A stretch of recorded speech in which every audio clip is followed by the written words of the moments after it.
Hi, I'm Cristy, and welcome to Journey to TEDx Wilmington. I am sitting here with the famous Viraj, okay? He was up there speaking today. How did it?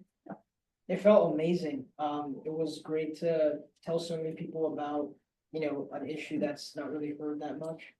And it was my first TEDx, so it was a great experience. I really loved it. Oh my gosh. Well, now you got me curious. What was the title of your talk?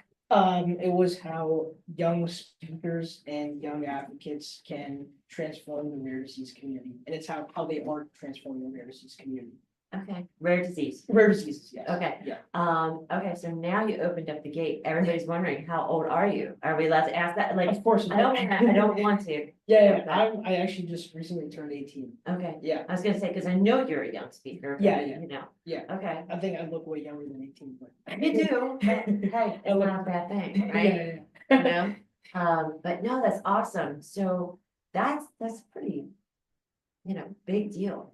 I'm even gonna use the word, I don't swear very often. It's like, Yeah. seriously, to be on the TEDx stage, 18 years old. I mean, the world is your oyster at this point, Yeah, right? So how, were you nervous? How did that feel? Like, I've been doing, excited? I've actually been, so I've been doing a lot of public speaking since I was growing up. Okay, So, majority of the times before, I'll feel like a hint of nervousness, but I also feel like majority excited as well. okay. So I think this time the only thing I guess I was a little bit nervous is like the microphone and the technical situations. Yeah. You were nervous that it wasn't gonna work. Yeah, and maybe some like the slides issue, that was the only thing I was nervous, but the speech, I was really excited. I was. Resiliency, that's what they say. They say the younger you are, the less afraid you are of things. Looking for, right there. Okay. No, that's awesome. No, I'm so proud of you. Like, it's really incredible. So how old were you when you first started speaking? So, Because you're talking about the same topic, right? yeah. So, kind of an interesting story. I would say actually maybe like 4 or 5, because what my parents did is they raised me, my mom specifically, she would always make me sit on like this mini stage we had. It was not really a stage, but like this area near the fireplace. Yeah. And just present, like I love to that. get toys and just present. And then I actually started doing like public speaking training in 4th grade, I think. Yeah, 4th grade. You make me so proud. I'm sorry. Like, seriously, you're making me proud. So, all right, do you want to get into like the talk? Yeah, A little of bit? course, of Okay. course, yeah. So tell us, because I'm imagining this is something that you've dealt with your life, right? Yes. Okay, so tell us a little bit about that. Yes, so I had been diagnosed when I was a year old, and actually the reason why I'm in the US is it's just because of my rare disease. So I was diagnosed, and we were in India at the time. This was 2006, Right. and there were no treatments available. So pretty much the thing that doctor said was I had a couple of weeks, maybe a couple of months left to live. So, my parents did tons of research. They did tons of, they scoured the internet and they found one doctor in Pittsburgh. And we came to Pittsburgh. Luckily, my dad's company had sponsored him. And my mom actually ended up, well, both of them sort of got their jobs shifted in the process. And they left their homes and such, and we came to the US. And then I got a surgery when I was 1.5 years old. And then since then, it's just, it's been pretty normal since then, so, Nice. yeah, but, from time to, thank you, but from time to time, you'll get certain symptoms, you won't be able to do certain things. Yeah. And, what I realized through this whole process, actually, I wasn't aware that there were so many young advocates like me.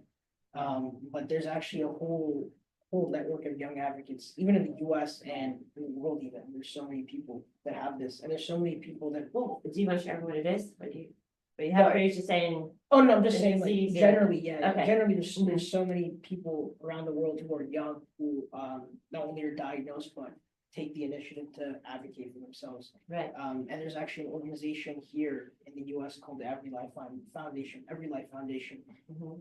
And it was actually started by, I think it was a biotech CEO who founded this organization for rare disease.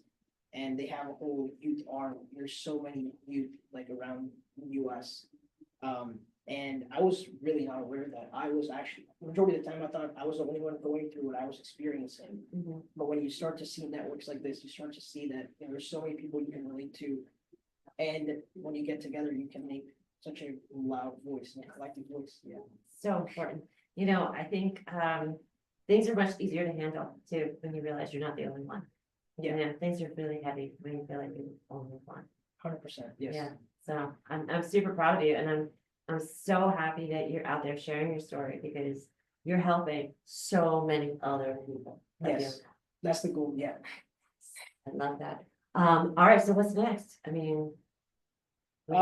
Next is college and then, we'll see what happens after that, but what I'm aspiring to be is the person who treats the rare diseases, so. This is like a very far-fetched goal, but maybe curing a rare disease is what I'm, Love one of my it. goals is, yeah, but that's very, that's. No, it's not far-fetched, it's not far-fetched at all. I believe it. You need to believe it. Yeah, And I think that is very, very possible for you. You know, you have the passion and you have the desire, and you know, you're living it. So, thank you you, know, it's incredible. I'm super happy to meet you. thank you, excited to meet you too. Thank you so much. All right, is there anything you want to plug? Do you want to tell people how to get a hold of you? Do you want to tell them any foundation that you're currently supporting, anything like that? Yes, Feel free. so we have an organization that I founded with one of my other friends called Viraj. That's RAREGN.org. And if you can support us in any way, we have a email, so you can send us emails. And also you can just search Viraj, Kamath, and send me any emails, and that's the best way to contact me. And that's pretty much it. That's all I have. Viraj, that is so awesome. Thank you so much Thank for you. being here today. And congratulations. I mean, this is big deal. Yeah, Red Circle, big deal. I'm super happy for you. thank you. All right, I'm Tia Cristy. This has been Journey to TEDx Wilmington, and we still have a couple more speakers coming up. This has been such an exciting afternoon, and I'm just thrilled to have just incredible, brilliant minds, young minds, and looking forward to seeing what comes next. So stay with us.